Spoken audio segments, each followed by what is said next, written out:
And knowing the potential of the female teenager and realizing how their dreams get shattered through such instances, I become so passionate and I have always wanted to do my bit about this.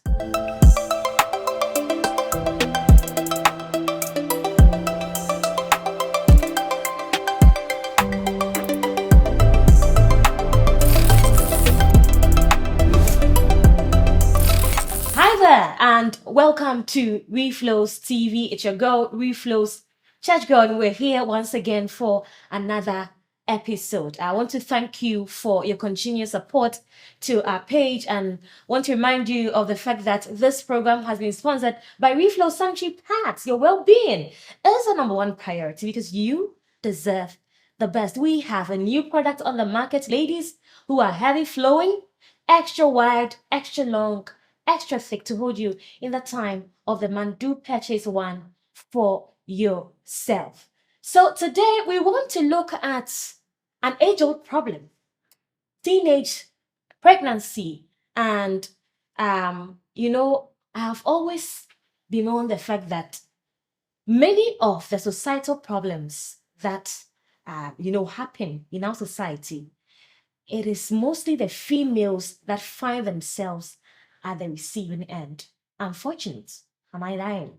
And it worries me so much. I've always told you that I'm coming from a house of all girls, and I have lived in a community and I've seen how young women, young girls, shatter their dreams through teenage pregnancy.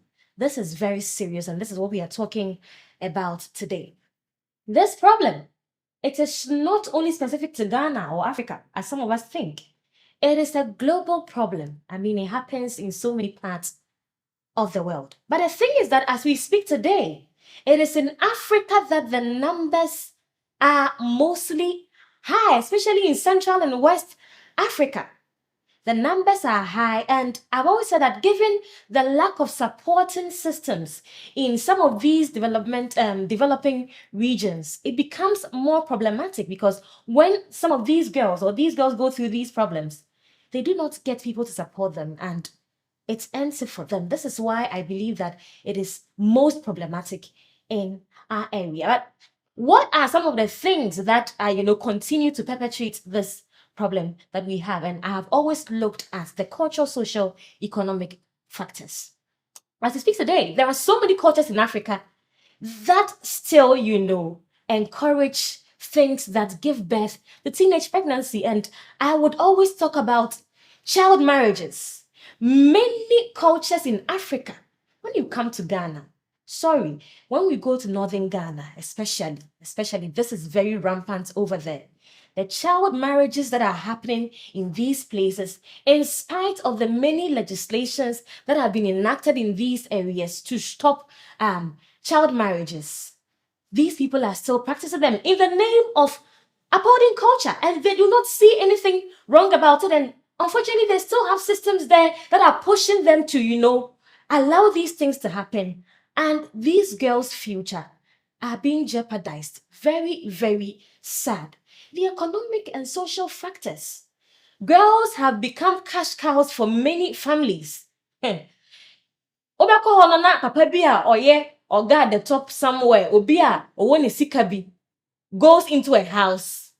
He wants a girl, 14 years, 15 years, to marry. I don't even know the intentions, behind some of these problems. And you go to these houses, and because they can't even afford a 3 square meal, they sell off their female children to some of these so-called rich and affluent people in society, and they marry them off to them because of economic problems. And it worries me a lot, and it looks like they do not see how it affects their family and the life of the girl, herself.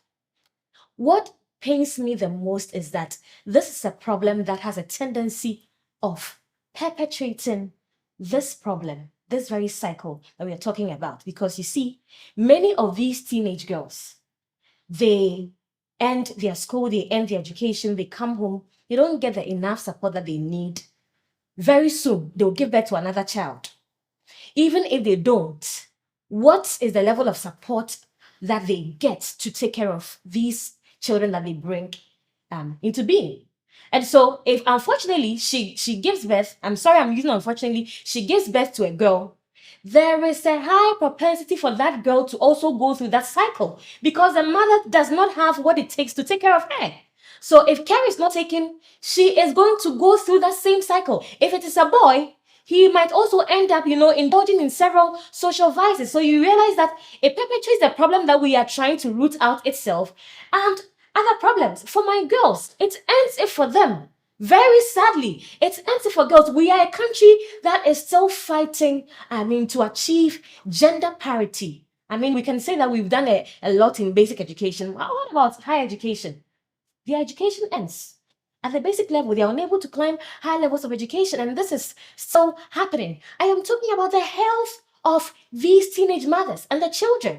Most of them, they give birth to underweight children who are premature, and other neonatal health implications. The girls themselves, high blood pressure, and a lot of health consequences that we cannot talk about and finish on this platform. This is what these people are being exposed to, and many more. What is the way forward?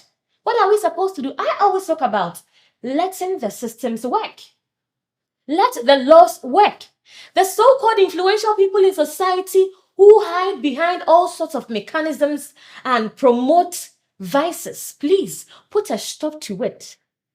If it is in the body of laws in the country that this is not allowable, let us stick to the laws.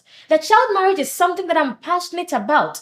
A child 14, 15, 16 years does not have the wisdom to navigate herself through life. And you give these children out to marriages and you are shattering their future. And you don't see anything wrong with it. Please, allow the children to grow up and let them make the decision for themselves. They are not your cash cows. They are not your economic, sources to make money from. Please, let us stick to the laws and let us continue to promote reproductive education and contraceptive education in our schools and in our homes. Most of these females, we think, know about contraception, but the truth is that they do not know much.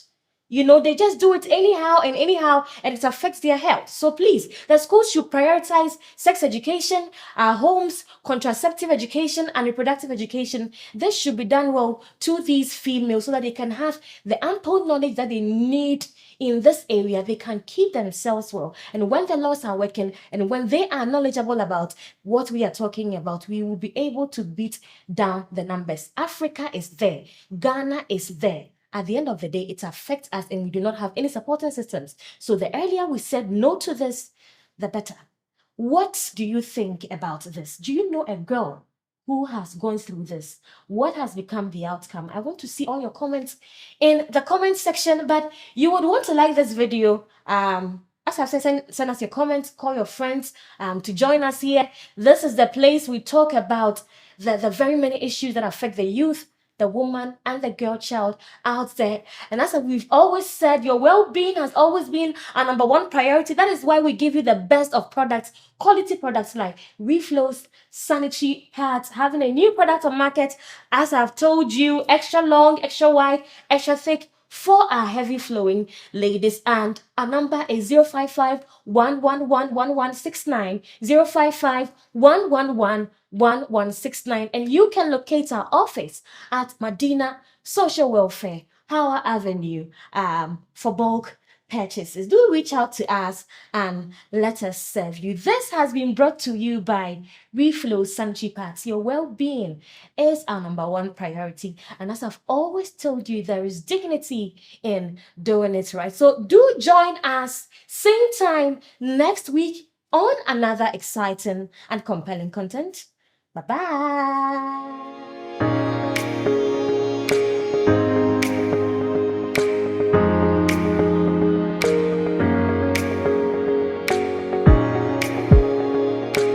If somebody is touching you in a way, hugging you in a way, and you are not comfortable with it, communicate it.